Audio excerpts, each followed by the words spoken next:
Eh bien, bonjour ou bonsoir à tous. Bienvenue dans le premier podcast de la chaîne Britsize Battle Garage qui va s'appeler Non mais t'as vu ce que tu joues?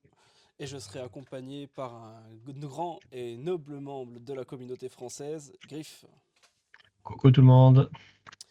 Alors, le but de ce podcast, justement, j'ai convié Griff parce que je sais qu'on partage une ambition commune pour ce genre de mots-clés, à savoir des mots-clés que les gens n'osent pas trop jouer ni trop regarder. Qu'est-ce que t'en penses de ton côté? C'est ça. C'est comme tout, hein, c'est dans les jeux, il y a des tendances, il y a des idées qui plaisent, il y a des choses qui sont plus attractives aux yeux de certains ou aux yeux d'autres. Et du coup, on se laisse souvent porter par ce qu'on voit d'autres fonctionner et tout, et on abandonne d'autres sur le côté, alors qu'en fait, c'est ce qui fait que Malifaux est un jeu incroyable, c'est que on peut faire de tout avec tout. Et des C'est fois, des vrai, choses incroyables, c'est juste que ça faut s'embêter un petit peu plus à le faire. Mais c'est pas pour autant que ça marche pas. exactement. Et mine de rien, le but de ce genre de podcast, ça va être de ramener un peu de discussion dans certains channels du Discord français qui sont ou plus ou moins vides. L'exemple, quand j'ai fait mes tests sur Mami Jetza, on peut imaginer la petite botte de paille, tu sais, rouler dans le channel Explo avec aucune réponse de personne, quoi. Donc le but, c'est d'éviter ça. Donc, pour attaquer dans ce premier épisode, on va se lancer avec un master que je dirais boudé, qu'on a vu tous les deux et qu'on trouvait assez intéressant. Alors, on vous voit tout de suite arriver. Oh mon dieu, c'est quoi le terme? Ah oui, actuellement. Ah oui, ce n'est pas qu'Héristière. Mais oui, mais c'est pas pour autant que c'est pas agréable à jouer. Et on va parler de Yuko Hamasaki, du coup. Est-ce que tu as quelque chose à dire pour le point lore sur ce personnage, mon cher Griff? Toujours des choses à dire, même sur les personnages les plus récents comme elle. Yuko Hamasaki, c'est un personnage qui est apparu en troisième édition et qui est un personnage qui est un peu à part chez les Ten Thunders dans le sens où elle fait un peu sa vie de son côté. Elle gère un établissement qui s'appelle le Kien Kong, d'où le nom de son mot-clé et de sa bande. Qui est un établissement mélangeant surtout à la fois salon de thé et salon de geisha. Et elle a un petit peu des succursales à travers tout Malifaux. Et en plus de rapporter ce que rapporte souvent ce genre d'établissement, ça lui sert surtout d'énormes réseaux d'information et d'espionnage, informations qu'elle revend et qu'elle utilise ensuite à loisir à gauche et à droite. Et elle se retrouve à être liée aux Ten Thunders par, on va dire, arrangement et facilité, mais elle fait partie, pas, elle fait pas partie officiellement de l'organisation, et elle a décidé plutôt de s'allier avec eux plutôt que d'être totalement affiliée et, à leur service plein entier. C'est un peu une indépendante qui rend service, on va dire. Mercenaire, mais sauce Ten Thunders, quoi. C'est ça. Ok, Et tout son intérêt, justement, c'est qu'elle veut garder son indépendance et être plus ou moins autant que possible maître de sa destinée et de ce qu'elle est capable de faire. Donc, et elle tient beaucoup à cette indépendance. ok. Eh ben, super. Je pensais qu'elle avait fait des trucs plus extraordinaires dans sa vie, mais c'est vrai que vu que du coup, comme tu m'avais dit, elle est arrivée en fin de M3, il n'y a pas encore trop de lore, enfin même en M3, donc du coup, elle a pas eu le temps Ouais. trop de lore sur elle, quoi, en fait. Ouais, et puis c'est ça, l'arc du Burning Man qui s'est développé en troisième édition ne l'a pas vraiment impliqué, et on en revient c'est un peu comme un personnage comme Lucius, qui est un personnage dans l'ombre à faire des choses secrètes, bah du coup, bah forcément, on est rarement au courant de ce qu'ils font. Et Comme encore plus comme Ilan, elle on n'arrive qui pas va à savoir souvent. si c'est allié ou pas allié. C'est ça. Ce qu'on sait de notable, c'est que Misaki Katanaka, la chef de l'organisation des Ten Thunders, lui a demandé de lui enseigner certaines choses, notamment de la subtilité. Et du coup, on Très sait bien. qu'elle lui enseigne et qu'elle l'aide à comprendre mieux certaines choses, mais voilà. Ok, ben impec. Et ben du coup, on va commencer la lecture du mot-clé. Donc en fait, comment ça va se passer à chacun des podcasts? Je le dis pour le premier, mais on va pas forcément le faire pour tous. L'idée, c'est qu'en fait, on va d'abord lire les crew cards de la version 1, de la version 2 avec la lecture des masters et des totems. Puis on s'enfoncera un peu dans le mot-clé pour terminer un peu sur un espèce de classement type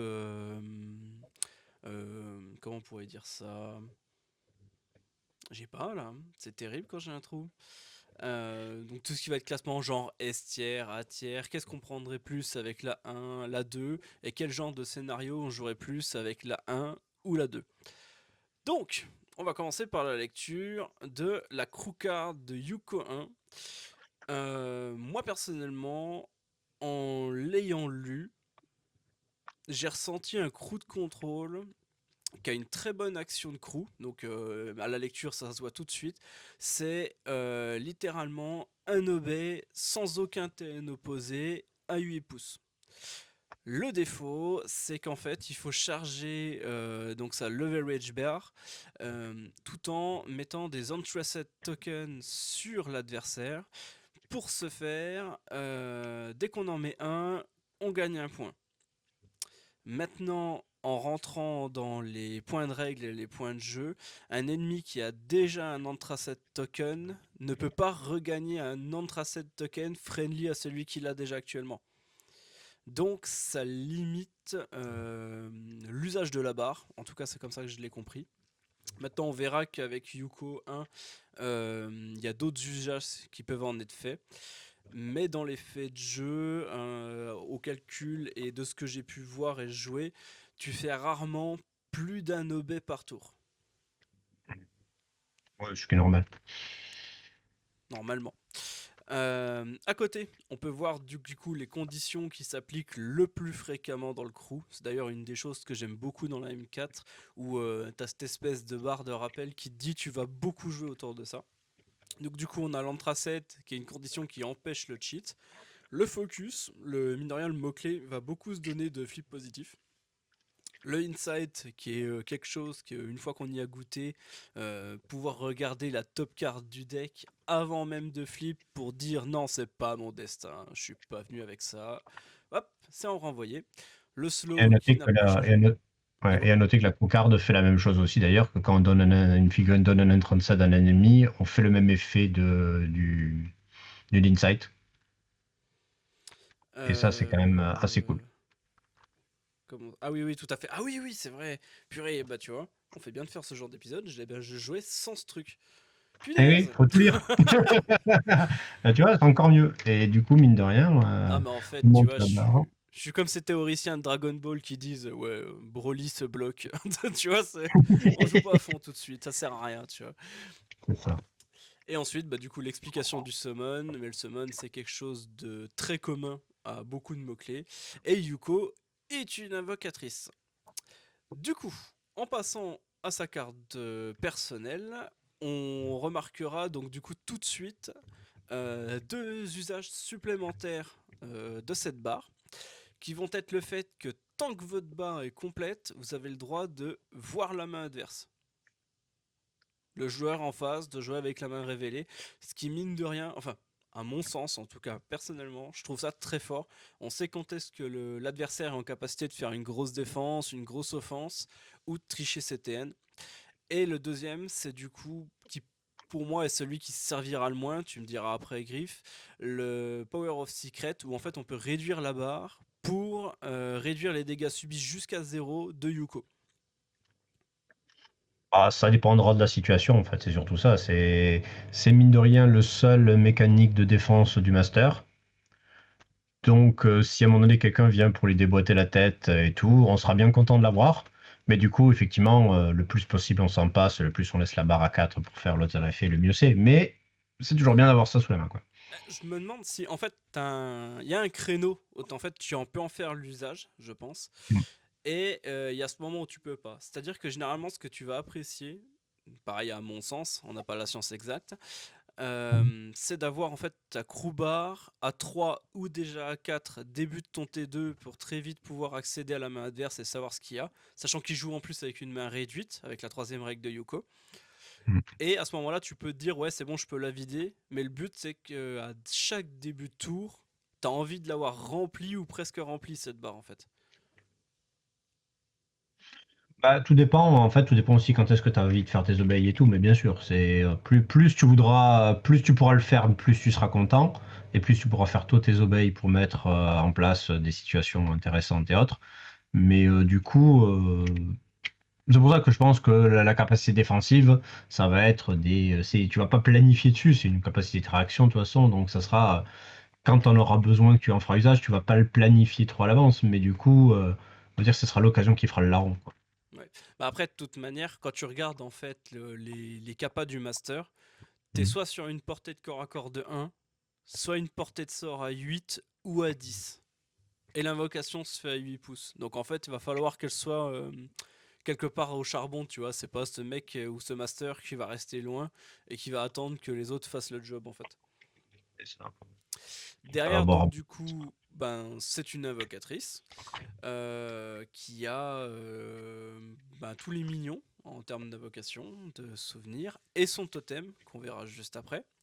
On a une des actions les plus intéressantes du crew, à mes yeux en tout cas, le Covert Agent. Mettre de l'Antraced, mettre un Schema 3 et sur une Soulstone avoir un Obelike, c'est quand même pas dégueulasse. Maintenant, ça reste à 8 pouces. ce qui est pas dégueulasse quand même. Non, non, c'est ça, mais en fait, en tout cas, c'est ce qu'on dira au ressenti à la fin. Les deux, grosso modo, on s'est amusé à lire le mot-clé quelques fois. Moi, personnellement, de ce que j'en ressens, tu manques de mouvement pour pouvoir te dire que tu vas pas être obligé de claquer un move avec Yuko avant de faire n'importe quelle action. T'avais vu autre chose, toi, de ton côté? Il y a déjà un truc d'intéressant à savoir, c'est que justement, avec son invocation, on enlève l'N37 sur les ennemis en fait. Et mine de rien, ben ça c'est très chouette pour faire monter la power bar parce que du coup, on peut choper quelqu'un qui a déjà chopé une N37, on lui enlève, on y invoque quelque chose sur le pif, et on lui refait une autre action derrière avec Yuko pour lui remettre un 37. Et du coup, ça fait que même sur quand on dit vu que des fois on peut pas remettre un 37 sur quelqu'un qui l'a déjà, ben, grâce à cette mécanique-là, on peut l'enlever. Et du coup, tout ce qui va pouvoir dépenser les N37 sur les ennemis, ben, ça va avoir ce petit côté pratique de si derrière on peut leur refoutre un 37 derrière, ben, ça va faire monter la barre beaucoup plus vite que de devoir courir à gauche et à droite sur d'autres gens pour leur mettre sur ceux qui l'ont pas, quoi. Ouais, tout à fait. Bon, après, comme dit, l'invocation restera quand même en once par activation, mais en effet, c'est une solution pour appliquer deux fois l'Antraced dans le tour sur la même personne. Bah, de toute façon, c'est une action et c'est pas une action signature. Donc, du coup, mais mine de rien, ça peut permettre Yuko est face à quelqu'un qui n'a pas un 37, elle peut lui en mettre une première fois, faire l'obey avec sa Soulstone. Il a fait, enfin, elle fait Cover Agent, ensuite elle fait Information Network, et après elle peut refaire Cover Agent ou le charger, faire Cutting Words. Et sur le même modèle, on aura fait monter deux fois la Power Bar, on aura fait une invoque et on aura fait pas mal de trucs en merde, mine de rien. Ouais, je suis d'accord. En plus, on a très généralement l'option, on verra sur les autres modèles en trigger, d'appliquer de l'entrance sur un truc qui n'en met pas normalement spécialement. Mm, Donc c'est un surplus. c'est ça, Et ça bah marche du bien. coup, on va voir sa petite sœur, c'est ça, Shio, si je dis pas de Ah, c'est bêtises. pas sa petite soeur, c'est sa fille. C'est sa fille. Ouais, dans le nord, c'est tout pareil. C'est ça, c'est ça. Et d'ailleurs, sa fille qui essaie de s'enfuir parce que elle est tellement surprotégée et tout qu'elle en a un peu marre, elle essaie de se casser à chaque fois, mais à chaque fois elle se fait rattraper, mais à chaque fois elle arrive à se casser un petit peu plus. Donc c'est un petit jeu qu'elle fait avec sa mère où elle essaie de la pousser à bout, elle essaie de retrouver un peu d'indépendance. Mère qui n'est vraiment pas d'accord avec ce principe. Ouais. La preuve là, c'est que tu vois, tu la butes, elle la réinvoque. C'est ça. Reviens voir maman, t'es bien à la maison, reste là. Donc, cette petite, ben, alors, de souvenir, en M3, elle avait un rôle très skim run, et en fait, quand tu la tuais, bah tu la tuais, mais t'avais mis des ressources parce qu'elle était disguise as stealth pour essayer d'aller la choper. Là, elle a perdu le disguise, mais elle gagne le stealth. Enfin, elle garde le stealth, du moins. Elle a un outil de contrôle sur du slow, mais sur une attaque de mêlée. Ah. Elle a l'invitation à 8 pouces, que je trouve assez intéressant. D'ailleurs, tu as beaucoup d'options de poser des skims au travers des attaques du mot-clé, ce qui est assez dingue. Et le Shared Secret, qui va être une action qu'on va retrouver très très fréquemment dans le mot-clé, qui va être de mettre du focus sur un allié. Donc, moi comme je le vois, c'est un totem qui est là pour amener un peu de synergie où il faut, c'est-à-dire qu'il va être là pour mettre des flips positifs aux potes qu'on auront besoin pour les fins de tour, il va être là pour se balader, essayer de bouger un peu les adversaires, etc. etc. Oui, c'est ça. C'est un modèle qui a de toute façon 6 points de vie et juste stealth pour se défendre et pas avec des stats folles. Donc, clairement, on a envie qu'elle soit derrière. Elle aide les copains, elle focus les copains, elle bouge les ennemis là où il y a besoin et elle va jouer le rôle de mouche du coche embêtante. Pas assez dangereuse pour que l'ennemi aura envie de gaspiller des ressources à aller s'en occuper, mais à faire sa petite vie dans son coin. Et si l'ennemi justement envoie des ressources, bah tu fais bon, on n'a pas perdu énormément de choses, donc ça va. Bon, mine de rien, tu peux la réinvoquer, elle va mourir, elle va poser un skim, donc elle va se refaire balader, elle va reposer un skim, etc. etc. C'est un C'est peu. ça, c'est comme tous les modèles qui posent des schemes quand ils meurent, effectivement, ça peut être le plan d'un objectif ou des trucs où justement on va aller engager un ennemi, on va le bloquer, on va lui enquiquiner la vie, et s'il s'en débarrasse pour sauter cette gameplay, ben on pose quand même le scheme qu'on voulait poser et on pose des problèmes ou on remplit les objectifs, donc ça peut être utile à s'en servir. Ouais. En plus, c'est juste un TN de 7 pour le réinvoquer. C'est pas si cher. Oui, C'est pas si c'est pas cher. cher. Bah écoute, on a vu Yuko 1. Passons à Yuko 2, qui est la version un peu moins boudée par les gens. Alors, qu'est-ce qu'elle dit cette demoiselle? Ah oui, le fameux, donc quand tu résous une attaque contre un modèle Qi Kong, alors que tu as toi-même de l'entraîne sur toi, tu peux remove l'entrance du modèle. Non, c'est quand le... Attends, je le lis mal? Non. Non, je le Non, lis non, mal. non, non, c'est quand, en fait, vu que en trance, t'as pas le choix, quand tu entraînes sur toi et que tu attaques un ennemi, et ben, du coup, tu vas dépenser le jeton en C'est ça, trance et pour du bouger coup l'attaque. avoir ton flux négatif. Et du coup, quand ça arrive, et ben, du coup, on peut bouger le modèle qui a enlevé le jeton en trance et se faire bouger de 4 quoi. Ouais, ça, Donc c'est ça fait en que si fait on c'est au moment charge. où tu le attends quand le modèle remove l'entrance. Donc after resolving the attack, donc vu que c'est celui qui t'empêche de cheat, bah du coup en fait c'est quand il le perd après la première attaque en fait. C'est ça. C'est ça. En gros, quelqu'un vous charge alors qu'il a de l'In37 token, ben, il va faire son attaque avec l'effet de l'In37. Et une fois qu'il est résolu, ben, vous pouvez le dégager de 4 et du coup, il ne pourra pas vous retaper si c'est un modèle qui a que du corps à corps, par exemple, ce genre de choses. Surtout qu'on a 3 non 3 2 on a quelques références qu'on le disguise de souvenirs dans le mot-clé, Oui, ce qui devient un peu lourd à aller chercher quoi. c'est Et ça. derrière, on gagne une action signature contre une Soulstone. On regarde les top 2 cartes de la cible. C'est une tacticale, donc elle nous interdit de se cibler avec ça. Mm. On discarde le nombre de cartes que l'on souhaite et on replace le reste dans l'ordre de notre choix, puis on pioche une carte. Bon, pour une Soulstone, ça fait beaucoup de choses. Enfin, ça fait des choses en tout cas. Tu la Et feras pas ça a tout le un temps, coût. je pense, par contre. Oui, c'est ça. Bah, ça coûte une soulstone, donc on ne pourra pas la spammer comme un idiot. Mais mine de rien, quand on pourra se permettre, bah, ça fait de la value. Ça fait que, mine de rien, il y a deux cartes qui sont sues et les mauvaises cartes débarrassées, une pioche.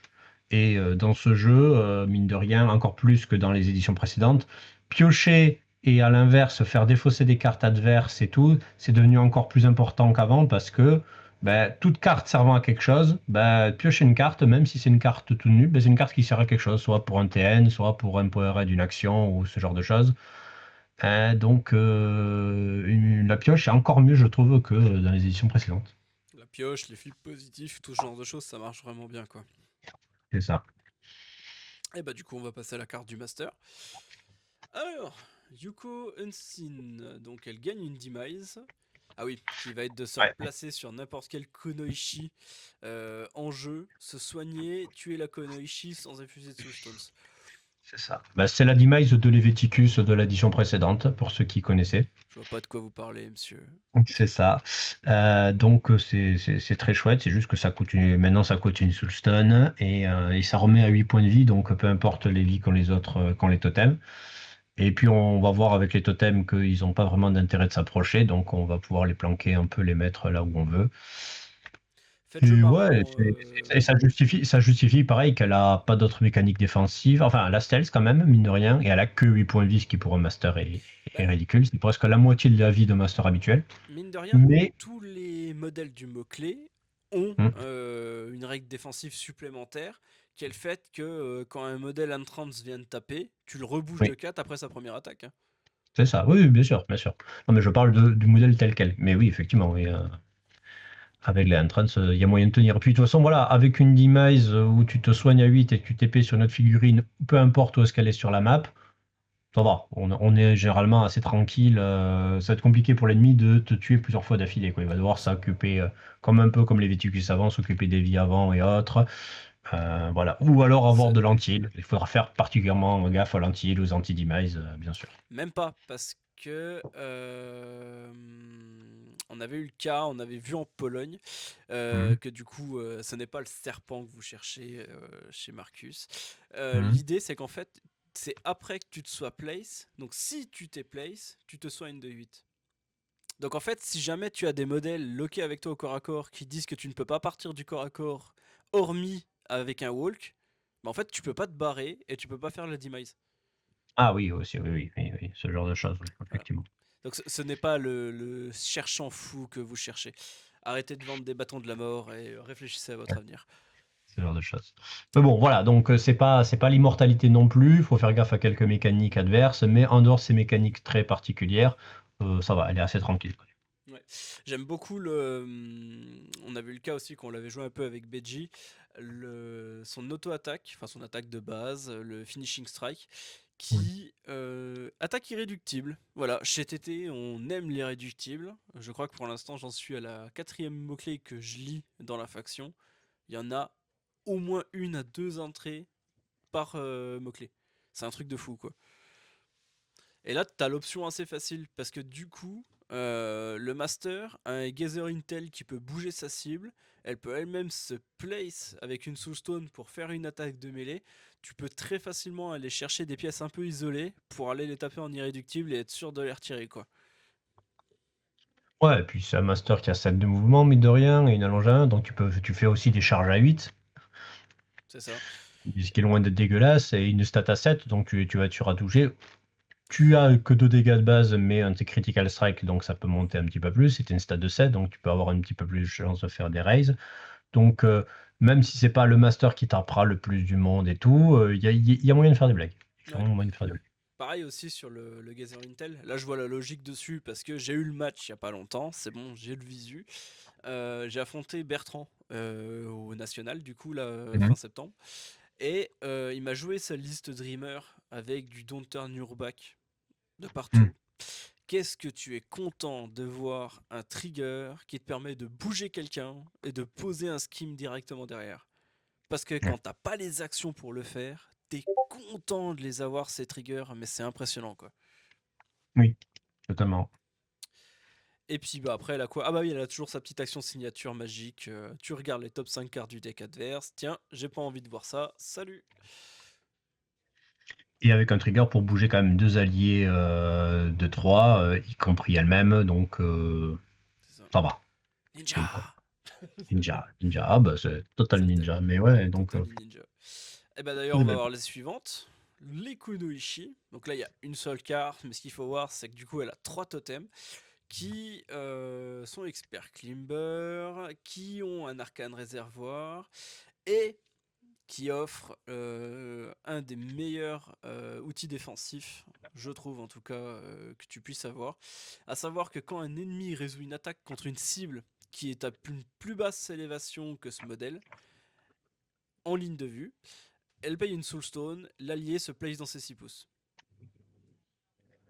C'est ça. Du coup, entre ça et le fait qu'elles ont la tactique à l'action qui demande aussi d'être à hauteur, c'est-à-dire qu'on va passer notre temps avec les Kunoichi à jouer à Batman, à se mettre à hauteur, un petit peu en retrait de la situation, voir les copains, les ennemis, là où ça se met sur la tronche, et intervenir là où il faut. Donc c'est très rigolo comme sorte de modèle de soutien un peu distance et autres, et c'est très intéressant comme placement. Donc, elles vont pas faire, voilà, elles feront pas d'elles-mêmes des actions incroyables, mais c'est le soutien et leur présence, qu'est-ce qu'elles vont pouvoir permettre d'enclencher derrière en réaction, typiquement, qui peut être très très chouette, quoi. De la manière que tu l'as dit, j'avais une vision des Konoichi à la base, tu sais, les trois mecs dans Mulan qui l'accompagnent, qui sont déguisés en Nana pour sauver l'empereur. C'est Et vrai. là, je viens de passer une vision de Batman qui lâche un gros Justice sur les toits de la ville. C'est vrai, quoi, c'est un peu ça, hein. Mais ouais, c'est vrai que par contre, elle se cantonne un peu qu'à faire ça, parce que l'autre attaque est pas non plus dingo dago. Mais pour ce qu'elles apportent en support au crew, donc placement, skim, y a rien qui les empêche de jouer le scénario, c'est vraiment pas dégueu, quoi. Ouais, c'est ça, ils vont courir à gauche, à droite, faire leurs petits objectifs, pareil, demander de l'attention à l'ennemi pour aller les chercher. On va pas C'est pas eux qu'on va envoyer en première ligne, mais en second rideau pendant que l'ennemi est occupé avec nos pièces de devant, elles vont passer derrière et servir de soutien donc clairement et repositionner des gens, grâce à leur action tacticale et autres, aller aux bons endroits pour faire, ça fait partie de ces modèles de soutien de la plupart du temps, elles vont bouger Interact ou bouger, faire leur action signature et puis c'est tout. Mais ce sera déjà largement suffisant et intéressant. Parce qu'on en a trois, mine de rien. Ouais. Bah du coup, donc on a vu Yuko 1, on a vu Yuko 2. À mes yeux, en tout cas, je sais pas ce que t'en penses. Yuko 1 a l'air d'être beaucoup plus centrée sur elle sur le jeu qu'elle va essayer de produire. Là où la 2 va mine de rien donner beaucoup plus d'options, soit de mouvement, soit de contre-attaque, entre guillemets, avec le fait de repousser l'adversaire à tout le mot-clé en fait. Bah, la 1, elle a plus axé vraiment, je trouve, déjà sur la condition en elle-même et sur le contrôle qu'elle apporte via cette condition-là. Là où la 2 fait un peu plus de synergie en interne en elle-même, avec des mouvements internes, des réactions en interne par rapport à ce qui se passe autour. Et du coup, un peu moins de contrôle direct, mais de contrôle par ses propres figurines en fait. Ouais. Bah écoute, on va voir les minions du coup, parce que c'est ce qui fait un peu le corps du mot-clé. Surtout avec la 1, où du coup chacun des minions que vous allez voir est invocable. Mm. Donc, le Buraku. Alors, on va pas rentrer non plus dans les détails, mais c'est un peu écrit sur sa fiche. 6 de speed, expert climber, stealth, onward. Je crois que c'est un skim runner. C'est ça. En Je- plus, pour un modèle à 5 qui coûte 5, il a 7 points de vie, ce qui est pas du tout aussi fréquent que ça. Il y a quand même, dans pas mal de mots-clés, des modèles qui valent 5, qui se retrouvent à pas avoir les 2 points de vie classiques qu'on a normalement. Donc, mine de rien, ça fait que ça peut encaisser un ou deux tirs, ou un truc, une action qui arrive à être assez proche. Et pendant ce temps-là, lui, il court, il en a rien à fiche. Et en plus, il a sur son attaque de corps à corps un trigger qui lui permet de se casser. Oui, Donc, oui, oui, designé pour ça, clairement. il aime sa vie, le gars. La courtisane, qui va être la version donc à un point plus cher du minion. Donc c'est elle, justement, que j'avais en tête, qu'avait le disguise. Et ce qui m'avait marqué sur elle, c'est le lure avec un 6 en flippo. Parce que bah, c'est pas. Enfin, si. Certains diront oui, chez Simus, on a des doxy qui ont ça quand elles attaquent quelqu'un près d'un mur. Bonjour Robin. Mais là, on l'a naturellement. Hein. On s'en fout. Champ de terrain, c'est valide. Oui, c'est ça. Et puis après, mine de rien, c'est pareil. On a un trigger pour mettre la condition qu'on a envie dans le mot-clé qui fait monter la barre et qui fait plein de blagues derrière. Donc sinon, ou alors enlever des skim markers à ennemi n'importe où. Et ça, mine de rien, parce que c'est pas un choix. Donc, mine de rien, ces deux triggers sur son lure sont très chouettes. C'est ce qui fait des fois que les lures, je trouve, sont pas forcément très très fous. C'est quand c'est juste des lures, pour, bah, c'est sympa, mais voilà. Mais un lure avec un flip positif et donc du coup encore plus de chances d'avoir le trigger qu'on veut et de bons triggers, ah, c'est quand même tout de suite beaucoup plus sympa, je trouve. Ouais, c'est pratique. Surtout qu'en plus, du coup, le mot-clé est fourni avec son Shared Secret, qu'on a déjà vu sur la petite Chio. Donc, le Oui. focus qui, en plus, sur le bon trigger, pose un skim. Moi, je trouve le modèle vraiment bon, plus avec Yuko 1 qu'avec Yuko 2.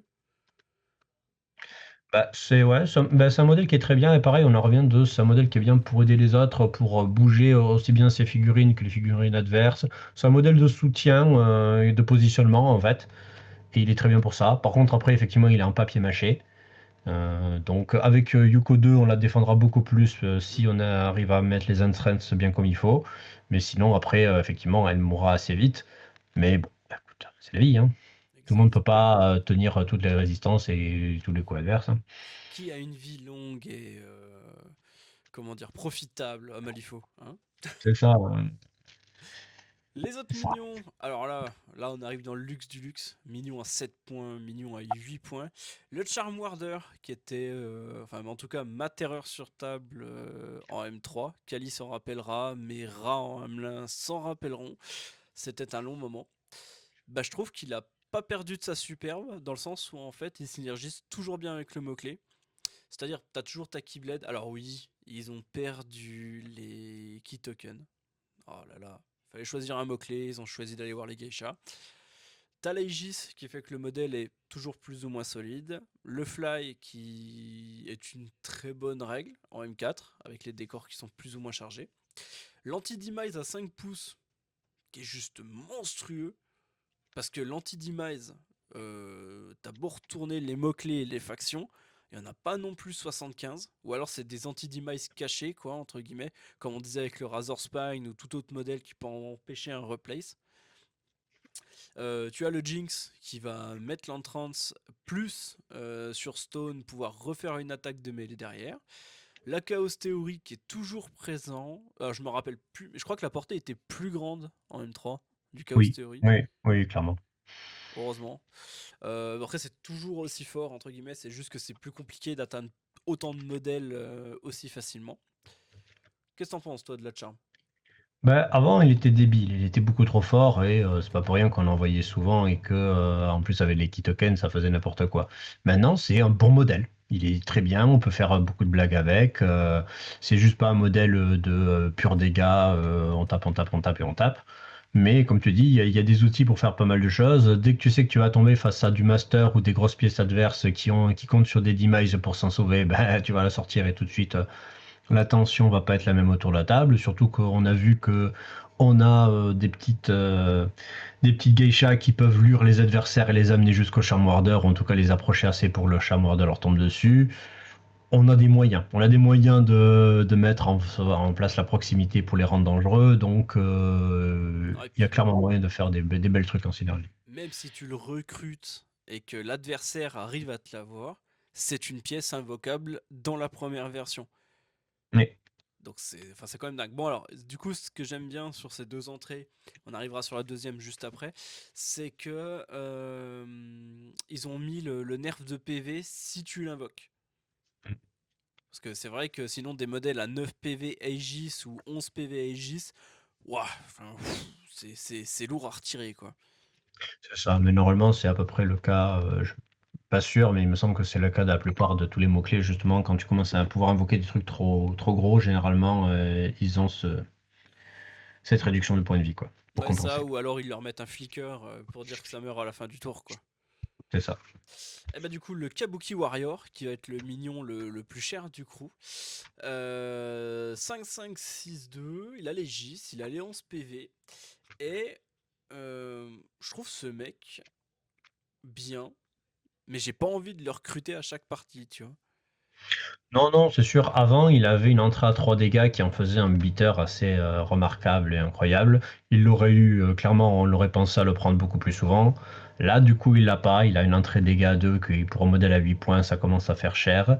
Donc, clairement, on va pas forcément le prendre à chaque situation. Après, bon, il a quand même une attaque de corps à corps qui met de l'entranced et qui a un trigger sur chacun de ses symboles. Donc, du coup, il y aura toujours quelque chose à faire, mine de rien. C'est ça. Par contre, Et ce qui est c'est très quelque chose très d'assez drôle sympa. avec le Odachi, Mm. c'est que tu mets l'entrance que si tu n'engages pas le mec en face. Oui. Et du coup, que tu n'es pas engagé toi-même. Donc, du Ouais. coup, tu Mais peux alors venir c'est changer, poser un marqueur et faire ton petit effet. Et c'est même pas tant un problème pour ça. Moi, ce que je trouvais dingue sur ce modèle, et qui me donne envie de ne pas l'invoquer, parce que le summon ne t'empêche le droit d'invocation du coup dans le jeu. Mm. Le Furious Rush, ça te donne un move sur un set qui t'autorise, oui, à faire une attaque de corps à corps derrière, en direction d'un ennemi, mais avec le bon trigger, tu peux ignorer les terrains et les verticalités. Donc en fait, tu as une tacticale qui t'autorise à ne potentiellement pas t'engager avec l'adversaire et quand même mettre une frappe et être éligible à faire une interaction. C'est ça. Et pour 8 points, en fait, le modèle donne envie, mais t'as envie de recruter d'autres choses, t'as envie d'avoir un plus gros pool d'action, etc., etc., quoi. Non, mais clairement, c'est pour ça, il y a clairement des choses. Ça sera pas un modèle de pure bâche. On en revient de toute façon, c'est ça, on le voit dans le mot-clé. On n'est pas sur un mot-clé où le but c'est juste de rentrer dans la traite de l'adversaire, lui faire tous les dégâts du monde. On n'est pas au casse, quoi. Je vois pas de quoi C'est vous parlez, monsieur. c'est ça. On n'est pas juste, on arrive avec que des modèles qui tapent à 3, on balance toutes les attaques qu'on peut, on espère avoir plus de réussite que l'autre, et à un moment donné, on finit par gagner, quoi. On n'a pas Là, c'est le d'allure qui moment. permettent de gagner fast derrière. C'est ça. Donc du coup, ouais, c'est du positionnement, c'est des choses à faire, c'est des bonnes actions au bon moment. Voilà, c'est des situations comme ça à mettre en place, c'est de l'opportunité, c'est des trucs comme ça à mettre. Mm. Ensuite, dans le mot-clé, ah bah, on va avoir ouais, les deux nouveaux modèles qui étaient arrivés avec Ashes of Malifaux, si je dis pas de Oui, bêtises, en une 3. c'est ça. Donc Sen et Koto qui partagent donc le mot-clé Honeypot. Elles sont potes avec Lynch. Lynch, un mot-clé qu'il faudra qu'on voit. Je vois pas. Oui. Personnellement, je comprends pas pourquoi il est boudé, mais c'est pas le moment d'en parler. Donc, qu'est-ce qu'elles apportent ces demoiselles? Le Reading the Room, qui est une règle donc du coup qu'elle ramène de chez Lynch, qui va être le fait qu'on peut discard une carte quand on s'active pour donner l'inside token à un friendly model à 2 pouces. Donc on n'est même pas bloqué à le donner à quelqu'un du mot-clé si on venait un joueur hors keyword pour le stabiliser ou ce genre de choses. Sen rajoute beaucoup, je trouve personnellement au mot-clé, dans le sens où elle a le Siren Song qui réduit la willpower des ennemis à 6. Le seul défaut qu'elle aura là-dessus, c'est ses 9 points de vie pour 5 de défense, 5 de willpower. Parce que t'as beau avoir Siren Contenance, le mec peut pas te cheat en face, c'est toi et ton destin sur ce qui va retourner du deck. C'est ça. Bah, je pense que tu auras plus envie de la sortir avec Yuko 2 qui aura une mécanique justement pour protéger à coup d'un trans token et à coup de la réaction derrière. C'est ça. Bah, en fait, sinon, tu comptes que sur, entre guillemets, ta Siren Contenance. Donc, espérer que le mec ait pas de Restless ou de trucs qui ignorent justement les boucliers avec le point d'exclamation. Mm. Ou de faire des backup bandes en boucle avec Koto pour te remonter en PV. Parce que bah, si derrière il y aura Bill, mais Bill il a autre chose à faire que de soigner tout le temps, quoi. C'est ça.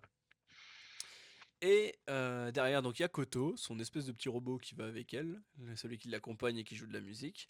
Lui, son intérêt, bah, je le trouve un peu moindre, perso, en tout cas. T'as Il a un petit l'avantage TN que de. tu proposes aux adversaires, mais Ouais, bah, en fait, il a l'avantage de. C'est un modèle qui coûte quand même que 5 et qui a armure, 7 points de vie. Donc, comparé à ce qu'on a vu du reste, qui est quand même un peu plus. Un côté un petit peu plus chips, tient plus déjà.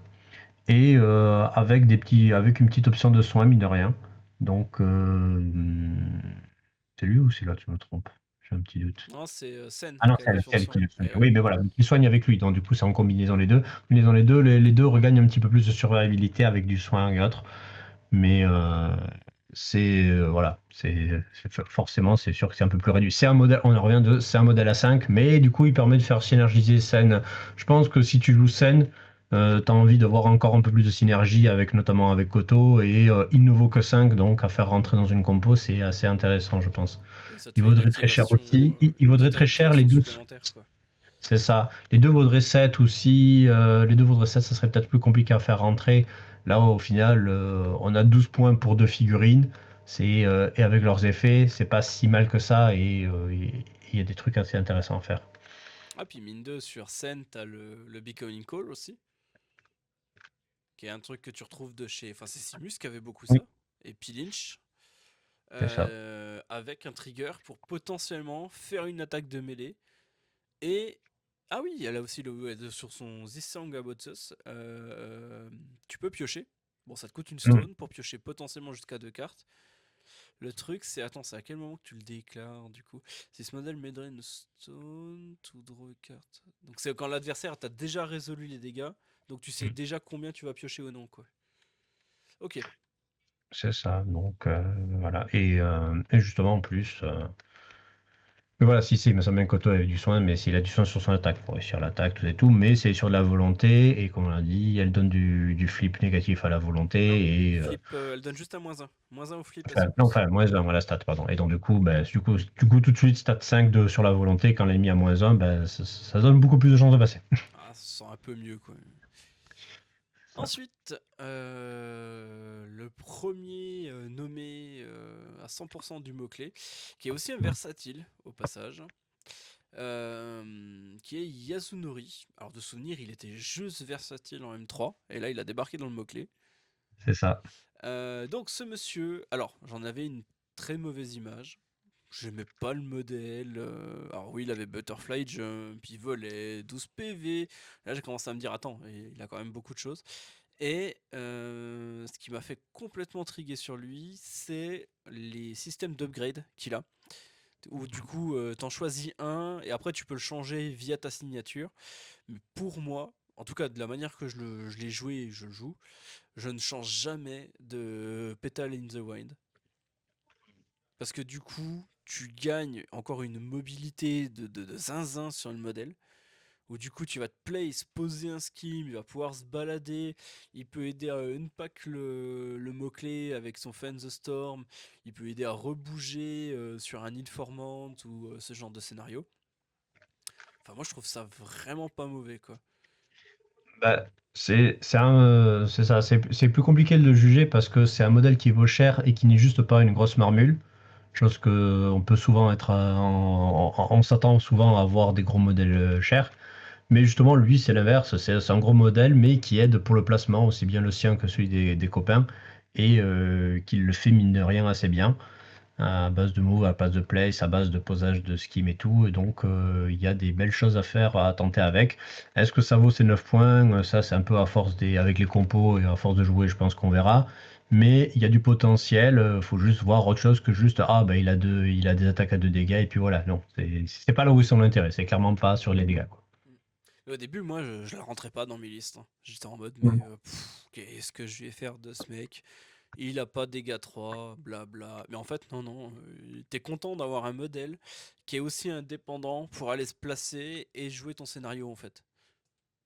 C'est ça, qui va pas se faire tuer par le moindre tracker de skimrunner qui va passer par là, qui pourra, ben, mine de rien, poser des skims. Un play, c'est posage de skim, c'est quand même c'est quand même très, ça donne envie. Et puis Butterfly Jump Fly, les deux couplets, c'est dingue. C'est ça, ça fait que contrairement à d'autres butterfly jump, on se fait pas coincer derrière des murs ou des trucs comme ça Après, facilement. t'as quand même un socle 50. Donc, t'as intérêt de quand même bien prévoir ton coup. Parce que Oui. la figurine se place pas non plus n'importe où, quoi. Non, mais bon, il y a, comme tu dis, avec Fly, il y a quand même beaucoup plus moyen que si tu l'avais pas, quoi. Ouais, c'est ça. Bah, c'est pour ça que généralement, quand tu joues Marcus, enfin, du coup, à la version 2, tu vas très souvent chercher à te mettre l'upgrade qui te donne le fly pour pouvoir te barrer plus facilement, quoi. Et après, quand même, une petite blague à noter quand même pour son côté offensif, c'est que il y a quand même un execute. Et Oui, on a vu qu'avec Yuko, spécialement la 1, on a moyen d'enlever pas mal de cartes à l'adversaire. Que en plus, vu que toutes les cartes sont utiles à Malifaux, t'as plus envie de les utiliser aussi, de les dépenser. Il n'y a pas comme avant des cartes mortes que tu gardais exprès pour éviter les executes et les genres de blagues et qui de toute façon ne te servaient à rien, dont tu les gardais. c'est vrai. Donc quand les ennemis font pas trop gaffe, je trouve qu'il y a plus de potentiel désormais pour les blagues de style execute. Mais en fait, lui, il va être bien en skim contre skim, en fait. C'est ça. C'est-à-dire que ces duels sur des petits skim runners, il va les gagner assez facilement. Sur du skim Normal. runner un peu plus élite, bah, en fait, ils vont se chamailler. Ou ouais, l'autre il va y envoyer une baffe, mais il va butterfly jump. Donc l'autre il aura peut-être déjà chargé ou il aura pas encore chargé, mais t'auras souvent une option pour te mettre en dehors. Non, non, enfin moi comme dit j'en suis revenu, hein. Sur le coup j'étais un peu en mode ouais bof. Parce que j'avais lu tu lisais son attaque, tu lisais le tragédie repeat, c'était en mode ouais, une stone en action signature pour me placer à 6, faire une attaque de mêlée. T'es sûr? Et après j'ai vu qu'il y avait l'autre upgrade et j'étais en mode ah oui, oui c'est mieux en fait. Ouais, ouais, c'est vrai que le Petal and Blood demanderait d'être, enfin, le Tragedy Repeat demanderait d'être un petit peu retravaillé, il manque un peu, enfin, le profil tel qu'il est en profite pas vraiment et c'est un petit peu dommage. En fait, Donc, il ferait place this model anywhere within range, then this model may declare melee action with a flip positive. Là, ouais, l'action, tu la regardes, tu vois. déjà, ouais. Mais bon. Ensuite, il y a un autre modèle qui est arrivé dans cette faction. Enfin, du moins, il y était déjà, mais il a choisi son camp. Un certain camp violet le pleure très fort, mais bon, ils ont retrouvé un T-Rex entre temps. C'est Inamatsu. Alors. Elle a un peu changé, la demoiselle. Elle a toujours envie de taper. On voit les premiers dégâts 3 du crew, qu'on Oui. n'avait pas encore vu avant. Elle va avoir un lure, mais qui est pas en signature. Enfin, je trouve que ça fait chéro, quoi. Mais son attaque de mêlée est en signature. Ça. T'as le rush, le don't turn your back, qui est une règle. Enfin, du coup, je pourrais que en vanter les mérites. Merci Bertrand. L'armor qui rajoute encore de la tankiness au fait d'être 12 PV. Moi, je l'aime bien et j'ai tendance à la rentrer dans toutes mes listes. Yuko 1 comme Yuko 2 en tout cas. Ben, on a vu que on avait plein de tricks, plein de trucs rigolos, mais ce qu'on manquait, c'était de dégâts, de gros dégâts. Et elle est là pour faire que ça. Le lure, c'est l'option de vous n'avez pas d'autres occasions, vous vous êtes fait, je sais pas, vous avez chopé un truc qui vous a ralenti, qui vous a fait perdre beaucoup de un stagger, de coupler avec autre chose, qui vous a fait que vraiment vous pouvez pas aller choper quelque chose, c'est compliqué et tout, votre déplacement à vous est très compliqué, et vous voulez faire venir votre ennemi à vous plutôt que vous d'y aller. Mais ça va être situationnel, les trois quarts du temps, on va vouloir juste foncer dans le tas et défoncer. Surtout que pareil, une attaque qui, quand on charge, a un flip positif avec 4 triggers, Il va se passer des choses. Tu sais voilà, qu'il se passera toujours un truc en fait. il se passera toujours un truc. Derrière, on a de quoi encaisser avec 12 points de vie armor. Donc oui, elle est là Tu, pour, tu te... elle est là pour compenser le manque de non-finesse du reste de la bande, hein. Et en plus, tu as l'option de dire tu ne te barras pas. C'est-à-dire Mm. des pièces avec Butterfly Jump, on parlera pas de Zip ou d'autres modèles qui ont des mécanismes avec des mots-clés en payant Stone pour pouvoir partir. Mais typiquement, sur son Finality, tu peux annuler le fameux, comment dire, on l'a dit juste avant, Butterfly Jump. Oui, Donc du coup, tu sais que tu peux charger un truc et il va pas se barrer et tu peux le taquer quoi. c'est ça. Non, bah Inamatsu, il n'y a pas grand chose à dire sur elle, hein. De toute façon, ça reste la biteuse qu'elle était historiquement, hein. Tout ça. Et puis elle, voilà, contrairement aux autres, on dit il y a plein de petits tricks et tout. Elle, c'est simple. C'est un modèle très simple à lire. C'est voilà, des dégâts et attirer l'ennemi à soi pour lui faire des dégâts. Voilà. Pour le coup, c'est pas très compliqué à comprendre Ouais. et à utiliser. Puis bah du coup, on va aller voir son dernier cousin, le henchman, à 10 points. Généralement, tu en as toujours un ou deux par mot-clé, qui sont censés représenter l'élite et ce qui est censé être l'apogée de chaque keyword. Et là, ça va être Bill, le bon vieux garde du corps Bill, qui... comment dire, quand je l'avais lu, quand le mot-clé était sorti à la bêta, j'étais en mode bon, tant pis, ça sera pas son édition non plus. Et en fait, ils lui ont rajouté pour la version finale le You're going to regret that, qui est monstrueux. Le fait de pouvoir faire une action à partir du moment où l'adversaire score n'importe quel point de victoire de skim, c'est dingue. Sur un plante explosive, dès qu'il traîne à côté d'un ballon, il peut shooter dedans, il peut retirer une bombe, il peut poser un skim, il peut attaquer un mec qui reste à 3 PV pour essayer de l'achever, renvoyer un soin, faire une héroïque intervention. Enfin bref, il peut foutre un bazar, mais monstrueux à lui tout seul. Ah, puis une action, ça peut être une charge, hein. Donc Oui. petite charge à 6 plus 3 d'allonge, petite charge à 9, fait plaisir à Ouais. personne, hein. Non mais enfin... Ouais, bref, je le retrouve... c'est un vrai garde du corps, t'as pas envie d'aller le faire chier quoi. En Oui, c'est plus, ça. Il a Extended Reach qui est toujours un plaisir à avoir contre les bandes de corps à corps. ouais, c'est ça. T'as le Avga Turbak sur son soin. Donc, généralement, en plus, une action que t'as pas envie de. Comment dire? C'est un trigger sur des certaines actions, t'as pas envie de le mettre dans le sens où ça te coûte trop cher de le faire. Bah là, c'est écrit que tu dis que tu vas sortir un de tes potes de la mouise en même temps que tu vas le soigner parce qu'il y était déjà. Bah, C'est parfait, ça. tout est Et on, écrit quoi. et on a vu que justement, on avait quelques mécaniques de défense un peu et tout, mais on avait peu de réduction de dégâts et tout, donc les dégâts, on allait les prendre pleine bouche. Bah, du coup, bah, Bill, il peut non seulement empêcher de prendre des dégâts avec Extended Reach, mais en plus, il peut aller sauver ou récupérer ceux qui sont dans la mouise et venir contre-attaquer derrière, que ce soit avec les Rock Intervention ou avec sa ou un Durit. Donc, pareil, on voit très bien que ça complète très bien le mot-clé et ça aide bien à compléter les faiblesses des autres membres de la bande. Donc, ça synergise bien. C'est sûr que, alors après, bon, en vrai, il serait assez bien tout seul. Mais on va dire qu'on pourrait toujours trouver mieux en pur modèle de poutre et tout, mais il n'est pas là que pour être juste un beater et juste un beater. C'est ce qui est intéressant, c'est ce qu'il apporte comme intérêt sur le reste de la bande. C'est ça. Bon, après, il a un peu une tête de. Bah là, du coup, on va le voir sur la prochaine slide. On va s'amuser à essayer justement de classer en tout cas de notre point de vue à nous, les diverses entrées qu'on a pu voir avant. Mais en tout cas, à mon point de vue, ce mec-là, c'est un auto-include chez Yuko 1 comme chez Yuko 2, quoi. Ouais, c'est ça. Bah, souvent, tu as envie d'utiliser les henchmen assez souvent, hein. Il y a peu de bandes qui ont 30 000 henchmen et comme tu dis, le henchman est souvent un peu censé représenter un aboutissement et un gros intérêt dans les bandes. Et pour le coup, en tout cas, la bande de Yuko le représente assez bien. Ouais. Bah, du coup, on est d'accord. Je pense qu'il est estière des deux côtés, ce bon monsieur. Oui. Bon, je vois pas quelque chose en quoi il est pas intéressant. Pareil, il a plein de choses. Il a aussi bien des dégâts du contrôle ou en tout cas du bougeage des alliés, du soin, de quoi faire. Toujours Ouais. quelque chose à faire et même s'il vaut cher. T'auras toujours un truc à faire avec, quoi, Ok, en bon, fait. c'est ça. Et puis comme on disait, on a besoin de gens d'être en front line dans le jeu parce qu'il paraît qu'à un moment donné, il y a un ennemi en face et que l'ennemi n'est pas content. Bon ben voilà, il est tout désigné pour faire ça, quoi. Exactement. Bah, du coup, on va continuer dans le sens inverse. Après, on avait Inamatsu. Ouais, bah je dirais aussi par le sens de vraiment, c'est pareil, avec lui, tous les deux, c'est les gros dealers de dégâts du la bande. Donc, à moins de vouloir faire une liste où on ne s'occupe absolument pas de l'ennemi et autres, mais c'est pas vraiment le plan de jeu de Yuko, donc je pense que c'est quand même toujours bien d'avoir au moins ces deux dealers de dégâts et on va construire le reste un peu en fonction autour de. Ouais, je suis assez d'accord avec ça. En fait, les deux, t'en as besoin dans le sens qu'ils sont assez complémentaires l'un et l'autre. Il y en a un qui est capable de taper en sauvant les potes, là où l'autre va plus aller chercher pour arracher les trucs en face, quoi. C'est ça.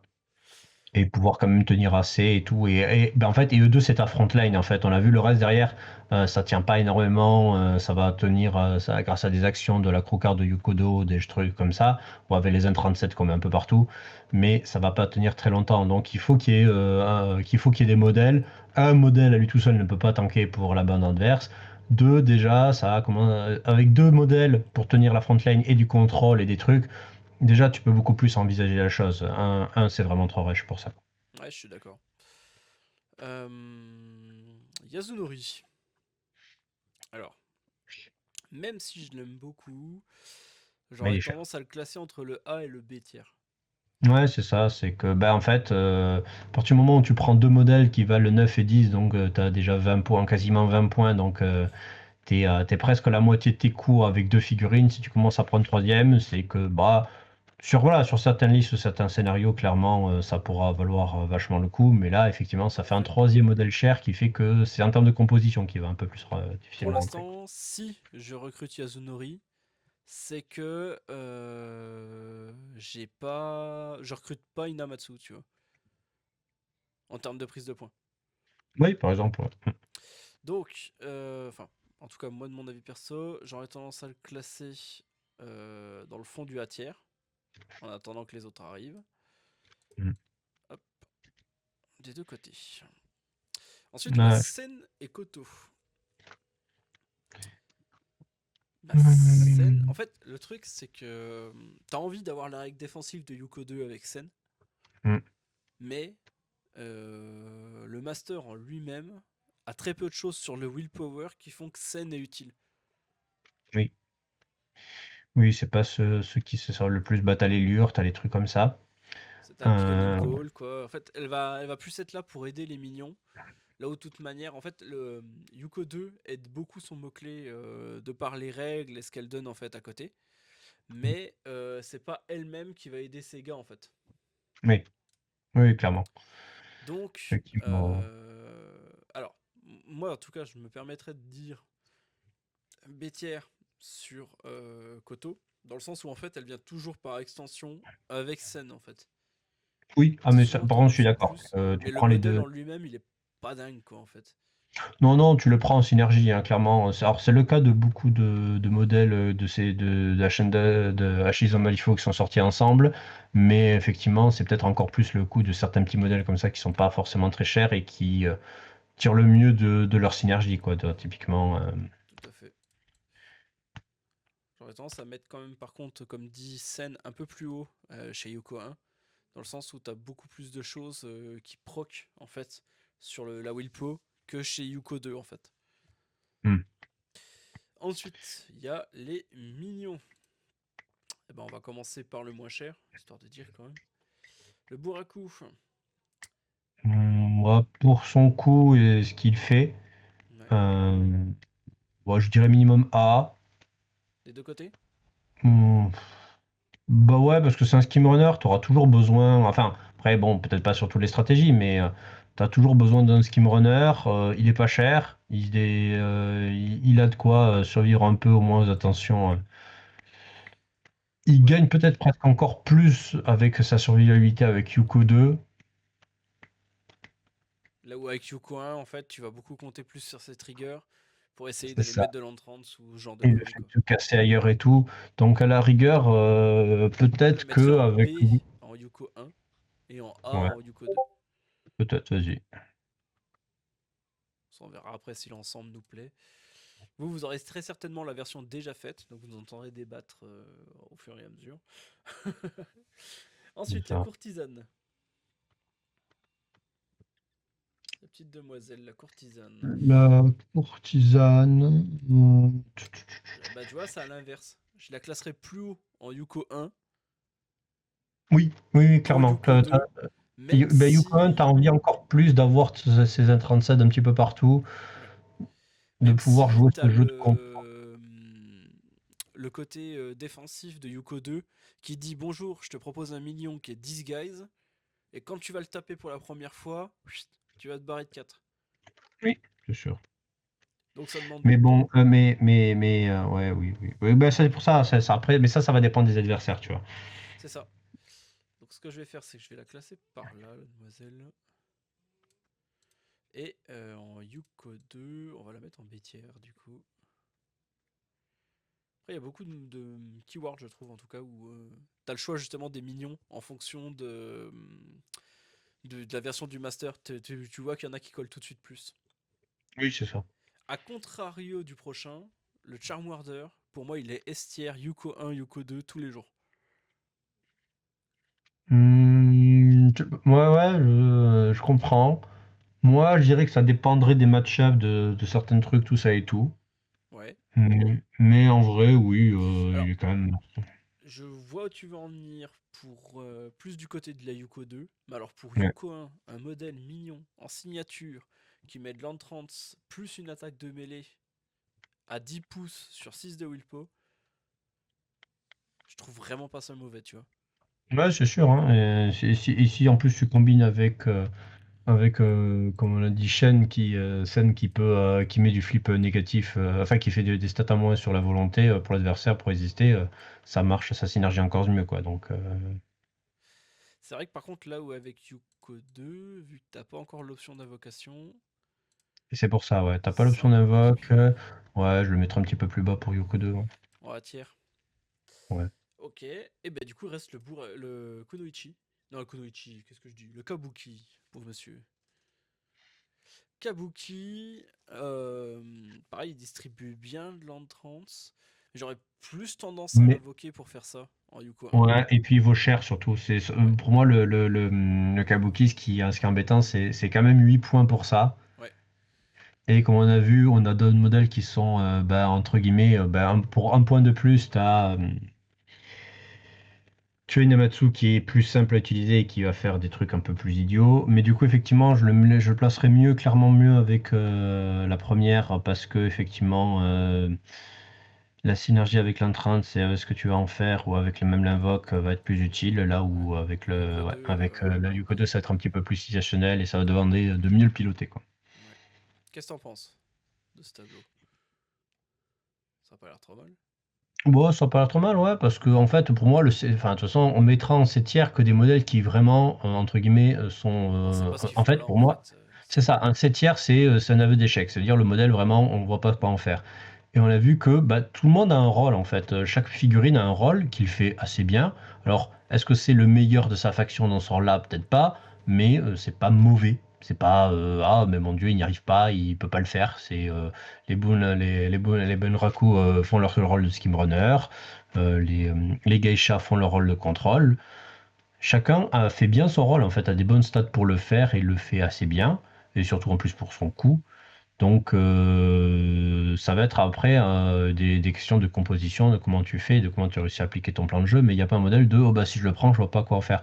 Ceux qui sont les plus tricky entre guillemets à jouer, c'est peut-être le duo Koto Koto et puis et Sen. Shoto et Koto. C'est enfin, Koto et Sen, Shoto et Sen. Koto et Koto Sen. Shoto. Ouais, c'est ça. Parce que justement, il faut encore plus les faire synergiser en eux. Et autant Koto, bon, c'est un modèle à 5 c'est pas. Comme je dis, il tient assez bien et rien que pour ça, ça peut être cool. Mais Sen, pour un modèle à 7 tu as vraiment envie de la rentabiliser vu son prix et tout. Mais comme tu dis, comme on l'a dit, il y a des synergies, des choses intéressantes à faire. Donc, non, non, personne n'est acheté en mode ah ben, Mhm. je vois pas quoi faire avec cette fille, quoi. Ah, je suis d'accord.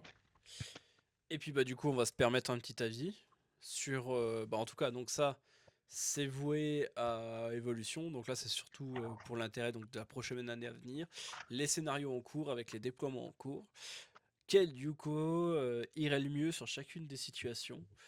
Alors euh, j'ai tendance à dire que Yuko 2 adore Recover Evidence.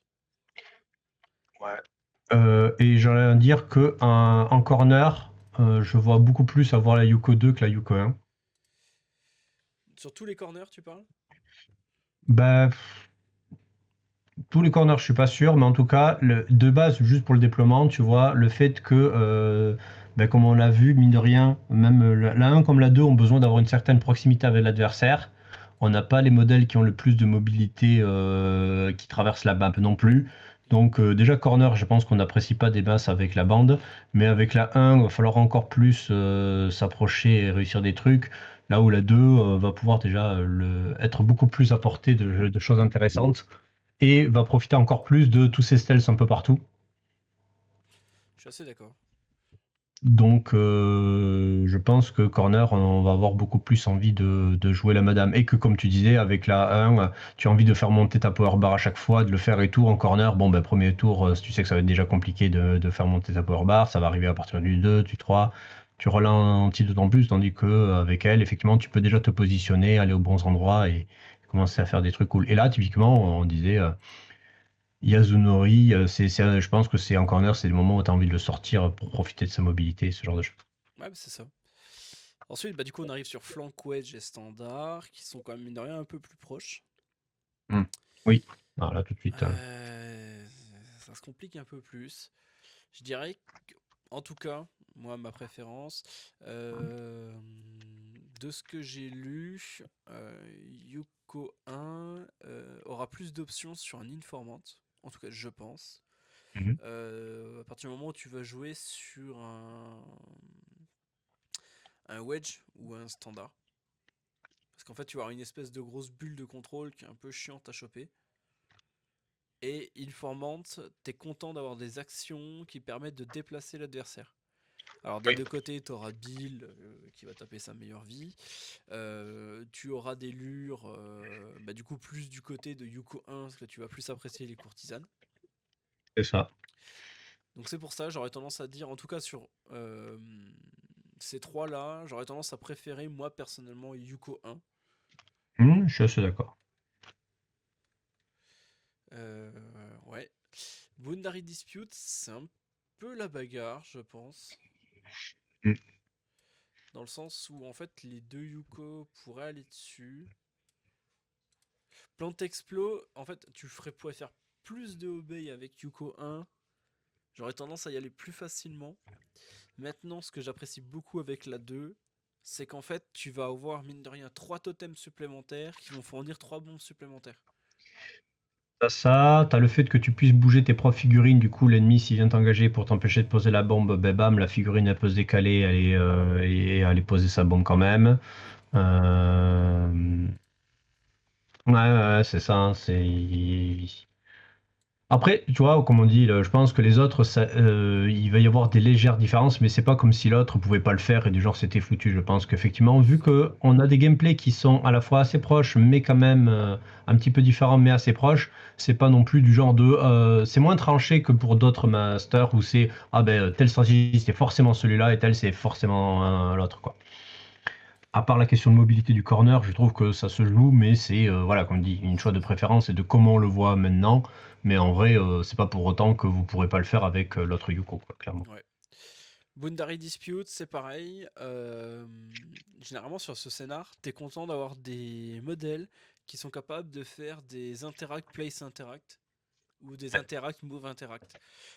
Et bah, du coup, les deux Yuko sont contentes parce que t'as les Buraku des deux côtés. Alors oui, ça demande un set sur le Onward. Mais du coup, je pense que tu es peut-être plus content avec la Yuko 1 parce que justement, Ouais, avec ton obéi, les obéis que tu gagnes, les actions supplémentaires que tu vas choper, ben en fait, tu peux t'en servir aussi sur toi. c'est ça. Tu t'en as moins, mais c'est jouable. C'est ça. Et en plus, t'as la portée, alors, hormis comme dit sur le corner, mais comme on disait, c'est Yuko 2 qui aura très souvent l'avantage là-dessus, d'avoir plus de projections, plus de placements, etc. La Yuko 1 sera plus à l'aise. Là où par contre, Recover Evidence, euh, comment dire, kidnapper un modèle adverse, c'est très fort. Mais il faut avoir des trucs qui empêchent le sphère de se faire aussi éclater sa bulle. Et du coup, bah, j'aurais tendance à préférer Yuko 2, où tu vas sortir une All-Star avec tous tes modèles forts du mot-clé, Inamatsu, Bill, et tu vas aller chercher en fait à faire des lures en fait pour essayer de choper le truc en face. Tant qu'à aller chercher un hors keyword, bon, on va pas s'élancer sur les hors keywords dans le mot-clé, mais il y en a un qui est très très bon en TT qui est Kara, qui rajoute énormément de mouvements supplémentaires en fait aux figurines. Je sais pas si tu l'as déjà lu, Griff. Ouais. Ouais, Oui, oui, bah oui, c'est ça. Il peut y avoir des choses intéressantes à faire comme ça, mais oui, du coup, pour l'instant, on reste sur les keywords dans le même, parce qu'après, bien sûr, on peut les ah, ça agréger va de pas plein de bouger, hein. choses Mais du coup, en j'aurais fonction. tendance à dire que t'aimeras quand même, je pense, le flank avec Yuko 2, Mm. qui va te permettre des options. Et pour dire que c'est un 50-50 et qu'il faudrait que je le teste, je rajouterai donc la Yuko 1 sur les deux autres, qui sont un peu plus proches, et qui mine de rien en fait t'appliquera plus facilement ta mécanique de jeu pour forcer l'adversaire à jouer un peu différemment. Ouais. Voilà, Ouais, ça me va. ça paraît pas trop mal. Bah ouais. Et ben du coup, on a fait le tour du mot-clé. Moi personnellement, c'est un des mots-clés qui me tente à fond du côté de chez TT. Il y en a encore un autre, mais on partage les deux le même avis dessus, c'est Lynch. Qui est, c'est attirant comme mot-clé. Je vois un mec qui vient en mode bonjour, vous voulez pas jouer? Voilà, de l'autre côté, on joue la matriarche avec ses geishas en mode bonjour, bienvenue chez nous. Ouais, c'est ça. C'est un style particulier. Mais voilà, moi, personnellement, je trouve que c'est un mode clé qui donne envie de jouer, qui a de l'option de jeu. C'est pas gagné à chaque activation, c'est pas le quai gristière, comme certains l'appelleront. Mais il y a du jeu et tu t'amuses de deux côtés.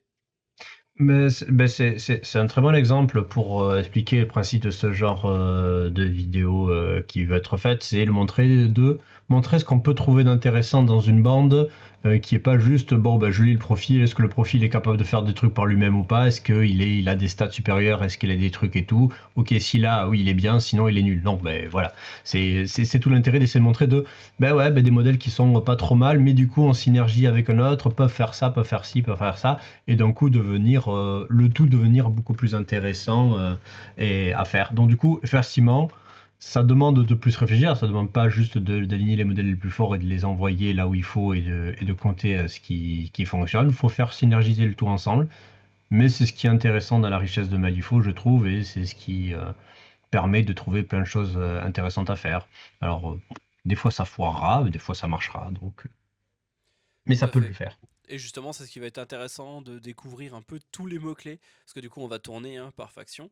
D'ailleurs, attends, je vais lancer leur roue à côté pendant que je raconte ça. Comme ça, on va déterminer tout de suite une couleur et on va choisir un mot-clé sur lequel on va aller. Parce on a déjà un peu discuté en amont avec Griff, et on avait déjà repéré quelques keywords, entre guillemets, que les gens sont en mode ah, bouh, il n'y a vraiment rien à faire. Et justement, le but, c'est d'essayer de vous prouver que c'est amusant et que... alors oui, vous ferez peut-être pas 5-0 en tournoi avec, mais vous pouvez passer du bon temps avec les modèles, quoi. C'est ça. Et que, mine de rien, c'est aussi comme tout, plus on joue, plus on s'arrache à jouer quelque chose que les gens connaissent moins, plus nous, on va réussir à en tirer des choses que les autres ne s'attendent vraiment pas à voir.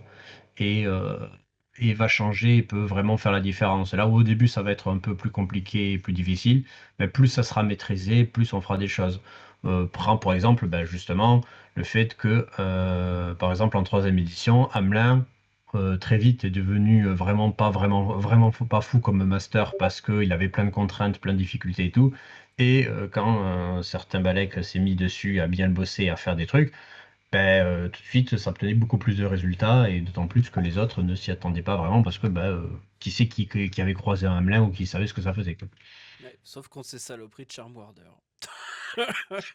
C'est ça, ben, c'est magnifique. De toute façon, tout a des contres, tout se retrouve avec un problème quelque part et tout. Mais... Bon, la roue, elle est tombée sur rouge, Griff. Ah, c'est bien le rouge. La guilde. Je crois qu'il y a un mot-clé qui est pas trop apprécié qu'on pourrait regarder. Ah, il y en a plusieurs. Ah, Mais, moi j'en voyais un plus que d'autres, mais oui, en tout cas, on sait qu'il y en a un, mais effectivement, une jeune femme c'est ça. avec un masque qui C'est fout le ça. feu Donc, à des trucs. ouais, voilà, oui, moyen de tenter des choses. Et Mais pareil, qui va demander beaucoup de synergie parce qu'effectivement, si tu prends juste les modèles un par un, tu fais, c'est quand même assez bof tout ça. c'est pas fou. Et bah du coup on va faire ça. On va aller voir la demoiselle qui fout le feu à tout. Et on reviendra vous voir quand on aura l'envie d'en parler et l'envie d'en discuter pour revoir tout ça, tous ensemble. Griff, le mot de la fin? Écoute, amusez-vous avec tout ce qui vous intéresse, soyez curieux, essayez plein de choses parce que s'il y a bien une chose qui est sûre à Malifaux, c'est que tout est possible. Ah, c'est bien dit. Sur ce, plein de blagues et plein de Red Joker à tous. Bonne soirée, à vous les studios!